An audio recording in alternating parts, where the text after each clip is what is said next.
Гүйцэтгэх хугааны дараа зоригтой биш. Харин телевизийнхаа өмнө жирийн сууж байгаа мянган залуусуудын нэгэн ажил жирийн залуу зоригтой ярилцж байна гэж бодосоо гэж би хүссэн. Ингээд таны хуучин мөртөө шинэ танилчин зориг. Өөртөө ч уулзаж танилцах янз бүрийн юм ярих юм хүмүүсийн тоо бол мэдээж их хэмжээгээр өссөн байж таарна тийм ээ. Тэгээд энэ үед бол бас нэг цагаас ч авсан одоо цагнд бол их харан болчлоо шүү дээ. Чом ямар үед их цагаа хармалж байна. Их ярих дуртай хүмүүстэй уулзтал. Тэр хүн өөрийнхөө үжил бодлыг илэрхийлэх нь зүйн хэрэг. Гэхдээ тэрийг бүр нэг тогтсон гол юм илэрхийлж чадахгүй. Тэгээд нөхцөлд нэг 2 цаг яриад суухад тэндээс нэг авах юм уу 10-20 минут хэлээр ярьж. Пимэдүүд их цаг л. Өөр замд их цаг л. Явсаар байтал. Нэг тийш нэг юм үзэж яваад нөгөө тийш яваад ингээд замдаа хэд нэг 30 минут ингээд өөдөө таваад 2-3 цаг зөвхөн замд алдчихдаг. Нөгөөдлөөс техникээрээс холбоо их муугдсан. Энэ хүмүүсээс сэрх хэмжээний цаг алддаг. Машинтай уулаа гэж бодож байна үү? Машинтай байх ёстой гэдэг машинтай байдгүй ш. Амьдралын хэм маяг нь тэр хурдцсан тийм юм сургадаг. Тэг ямар машин байх вэ гэж бодох хэрэгтэй л. Аим албаны хичээж болно, хувийн хичээж болно. Тэхийн тулд манайд хүнд ирхчлөө нөх хэрэгтэй. Хүнд өмчийн нөх хэрэгтэй. Одоо л юу л тэр хүн болцоо гаргаад тэнд хүн машин хэрэгтэй гэж бодъё. Бүх ажлаа бүтээн. Тэр явахын тулд яах хэрэгтэй. За наад 40 мянга төгрөг. Уггүй л одоо сүүлийн машин чи 50 мянга төгрөг. Москвич гарсан. 50 мянга төгрөг одоогийн нөхцөлд хүн олж чадах.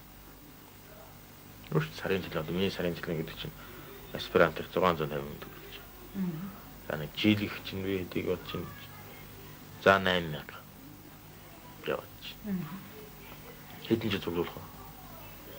5 жил юу ч идэхгүй, хувцлахгүй, байранд амьдрахгүй, агаарт ингэж жингүдж байгаад 40 мянган төгрөг цуглуулад тэгээд энэ хангамжийн баазд машин байвал очир захиад арын хаалгаар яваад ингэ бүтүүл юм ашаа.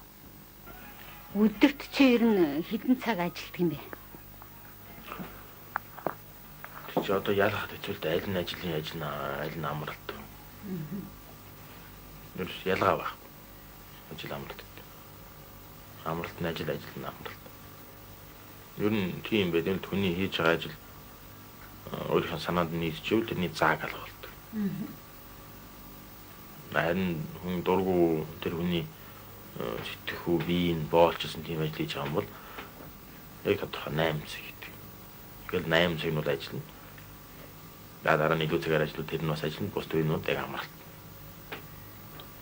Харин тэр энэ хоёр нь нийцсэн, ажил амралт нь нийцсэн нэг юм аяг болсон бол тийм цаг ялгаа аяг болдог. Тэгэл тэр хүн ядарна гэх юм бол зөвхөн бие махбодын талаас л ядарна.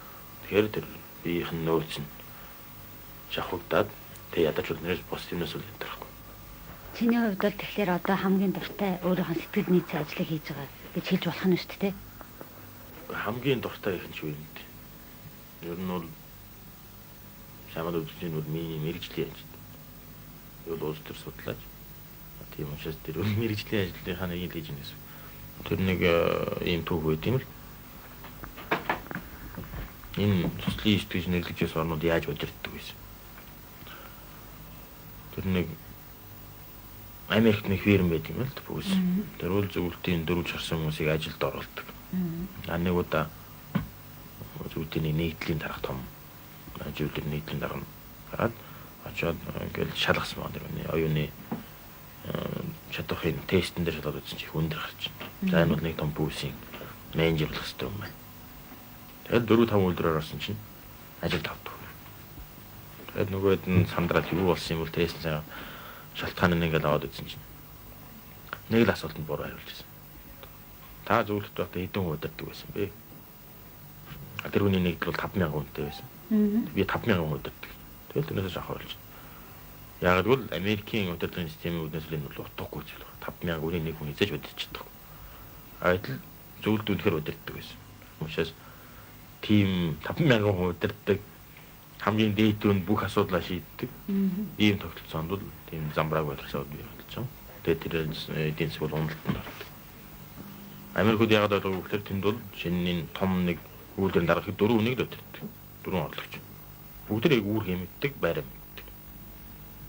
Тэгэхэд бол хүн бол 4 хүнийг сайн удирч байна. Би өөрийнхөө хайдыг бол болж үгүй юм сурах гэдэг байгаа л та. Хараахан бас бүтэхгүй байна. Яг тэр хүн болон үүргээ ойлгоод тэн дээр яг ингээд ажиллаж чадахгүй учраас 4 биш нэг юу тийм 10 хэд ч юм уу 20 30 болчих гээд байна. Тэр хувь хүний бол өөрийгөө жоохон боол өөрийгөө удирдах чадвар бол тэр тохиолдолд их нэмэгдэх хэрэгтэй байх нь шүү дээ. Тэр өөрийгөө зохион байгуулах чадвараас гадна тэр хүний мэдлэг хэрэгтэй. Яг тэр үүргээ биелүүлэх сахилга байх хэрэгтэй. Тэгээд тэр зохион байгуулалт байна. Тэрийг бас хангасан санхүүгийн материалын төслүүд нь байх хэрэгтэй. Тэрний сэтгэл зүйн бэлтгэл хэрэгтэй. Бүх талаас.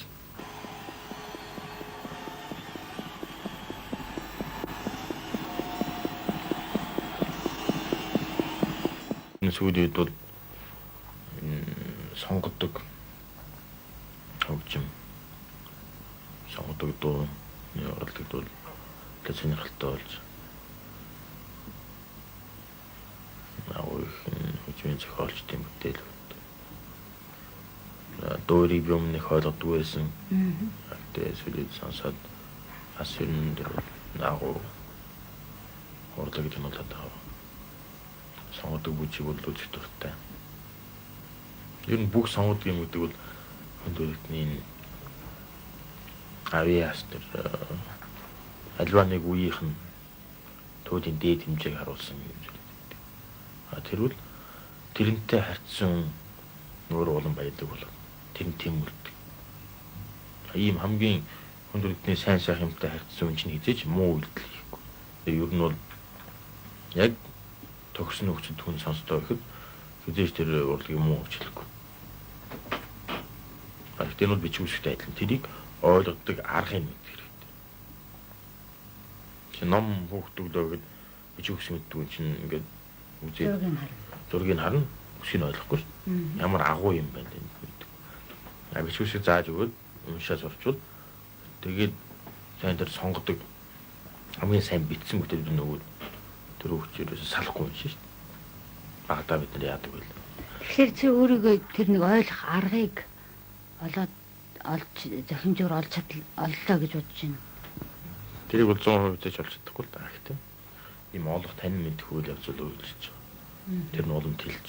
Тэгвэл тэр тийм мэддэг хүмүүстэй уулзаад тэд нар бол энийг надад ойлгох аргуудыг зааж өгч. Энэ чинь үл ийм маягаар ийм талаас нь хандвал.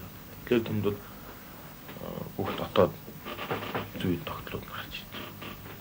Яаж илэрхийлж, юу илэрхийлж. Яг энэ бичиг тайлбартай адил, бичиг үсэг тайлбартай адил. Ухаан авиас хоёрын хооронд ялгаа гэж байхгүй. Ухаан бол өөр авиас л та. Ухаан бол өөр авиас.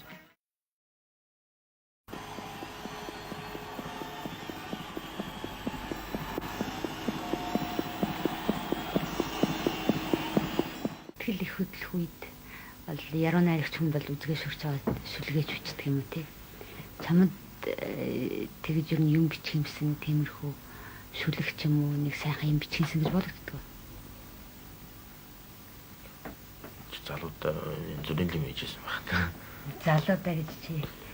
Одоо бол тийм нэг цаг заалалт. Тийм улс төрөөр оролж байгаа юм сэтгэлийн хөдөлгөөний их байх шиг. Шүлэг бичдэг юм бол асарыг сэтгэлийн хөдөлгөөний өндөр түвшинд тэр нэг гарч ирээд оргилж явах хөдөө бичдэг. Бид бол сэтгэлээ барих хэрэгтэй хүмүүс. Сэтгэлээ бариад оюундаа сэтгэлээ захируулах хэрэгтэй. Тэгсэн тэгээд хүн юм чи сэтгэл хөдлөн тэрүүгээрээ баярлаж хөөрч байгаа илэрхийлэх гэж бодсон. Тэгээд хэцүү юу тэгэж үргэлж сэтгэлээ барьж байгаа. Хэцүү хэмжээ ямар хэмжих нь вэ? Тэгээд ястаа ураар. Өнөөдөр одоо энэ хэцүү ажил шүү гэж жоохон хайширмаар тийм ажил байна уу? Тэр хайшрах ажил ч одоо юу яах вэ? Улс орны байдал маань хэцүү байна. Одоо нэг шилжтэй үеийг давах хамгийн хэцүү үе. Тэрийг яаж давах вэ гэдэг асуудал хүнд асуудал болж байна. Гэхдээ энд бол засгийн газар зөвхөн байр суурь зэлээд хөтлөөр гаргаад явна. Би яваад засгийн газрын гадна байгаа учраас гаднаас нь ажиглаад юу болж байна? Зүг болох юм хийж гинөө, буруу болох юм хийж гинөө. Яах ёстой вэ гэсэн тэр талаар тэгээ алдаа зөвлөж өгч юм. За тэгээд энэ болох чиглэлээрээ тэрэнд тусдаг хүн болохыг оролдоно. Гэтэ яг хүн бол яг өөрийн байранд очиж тэрний байрных нь ирэх хэмжээ нь бол тэрэндээ зөгцсөн байна. Тэрнээс илүү хийж чадахгүй. Тэр гүйцэтгэх байгууллагын ажлыг би шүүрээд хийж чадахгүй шүү дээ. Миний ажил бол шинэ арчилсан холбоонд энэ зохион байгуулалтын асуудал ч. Гол парламентын бүтээгдэхүүн парламентын голд гадаад харилцаа. Нүүбийн зарчмуудыг парламентын гишүүд тэр дамжуулж хэрэгжүүлэх юм зорилтын шийдвэр. Энэ чиглэлээр бол гол юм байж байгаа шүү дээ. Тэгээд нөгөө талаас засгийн газрыг хараад зөв юм чинь буруу юм чинь анхааруулж. Тэн дээр мөд нөлөө үзүүлэх болцоо нөлөө үзүүлэх замаар ингэж л оролцсон.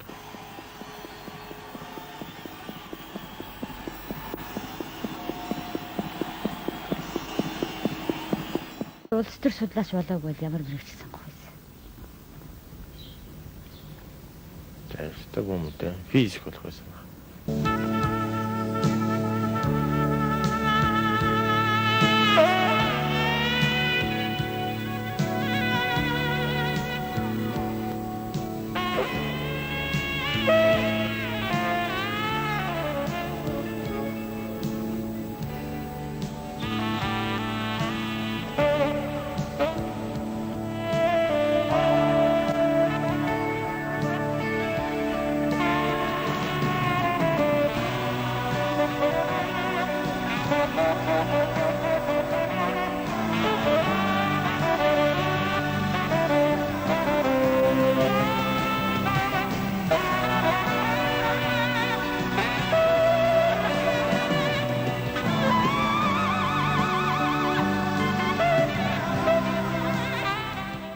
Өнөөдөр ээжтэйгээ дүүтэйгээ гурлаа амьд чинь тий. Бас ахих хоёр тийш явдаг л. Ахих хүүхдүүд нэг гэр бүлээр өөрийн байрг учраас хоёр тийш нүүдэлж явдаг. Нүүдэлж аймаг болсон. За тэгвэл энэ гэр бүлийн үүрэг гэвэл юу ах вэ? Өглөө гардаг ороо ярьдаг л үүрэгтэй байна. Ирж хондог уу? Тэгээд хондог гэдэг бас хаяа юм ярьж өгдөг. Санд бодлоо хуваалцдаг. Хүний сэтгэлийн хамгийн сайхан одоо юу гэмдэ мэдрэмж гэх юм уу? Сайхан хэсэг нь бол юу вэ? Сэтгэлийн хөдөлгөөнүүдийн гэх юм уу да? Тодруулаад.